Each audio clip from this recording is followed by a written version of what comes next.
শাবান মাস সম্পর্কে আমাদের অনেক মানুষই জানেন না যে শাবান মাসটা এমন একটা মাস যেই মাসে বান্দার আমল আল্লাহর কাছে সারা বছরের আমলের হিসাব দেওয়া হয়, জমা দেওয়া হয়। বছরের 2 মাসে বেশি নফল রোজা রাখতে হয়, একটা হলো মুহররম, আরেকটা হলো শাবান। নবী করিম সাল্লাল্লাহু আলাইহি ওয়াসাল্লাম সম্পর্কে আমাদের আয়েশা রাদিয়াল্লাহু আনহা, উসামা ইবনে যায়েদ রাদিয়াল্লাহু আনহু আর বিভিন্ন হাদিস সাহাবীরা বর্ণনা করেছেন যে তিনি শাবানে যত রোজা রাখতেন রমজানের পরে অন্য কোনো মাসে এত রোজা রাখতেন না। শাবান মাস সম্পর্কে একজন সাহাবী জিজ্ঞাসা করেছেন, ইয়া রাসূলুল্লাহ, আমি আপনাকে শাবানে বেশি রোজা রাখতে দেখি, এর কারণটা কি?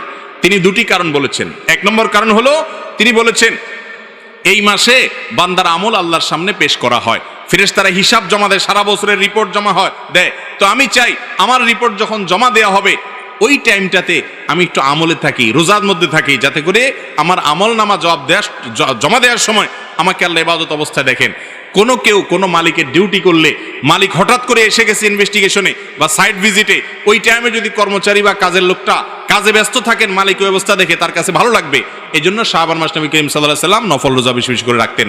বান্দার আমল নামা প্রাত্যহিকভাবে সকাল সন্ধ্যায় 2 বার জমা হয়, সাপ্তাহিকভাবে বৃহস্পতিবার জমা হয়, আর বাৎসরিকভাবে জমা হয় কখন? শাবান মাস। আর দ্বিতীয় কারণ হলো শাবান মাসে নবী করিম সাল্লাল্লাহু আলাইহি ওয়াসাল্লাম বেশি বেশি রোজা রাখতেন। এর কারণ হলো এই মাসে মানুষ গাফেল থাকে, ওই যে রমজানের ব্যস্ততা, যে রমজান আসলে তো ইবাদত করবই, এই জন্য আগে থেকে আর করে না। রজব মাস সম্মানিত মাস, রমজান মাস শ্রেষ্ঠ মাস, মাঝখান দিয়ে এই মাসটা গাফেল থাকে। তো নবী করিম সাল্লাল্লাহু আলাইহি ওয়াসাল্লাম এই মাসে বেশি বেশি নফল রোজা রাখতেন।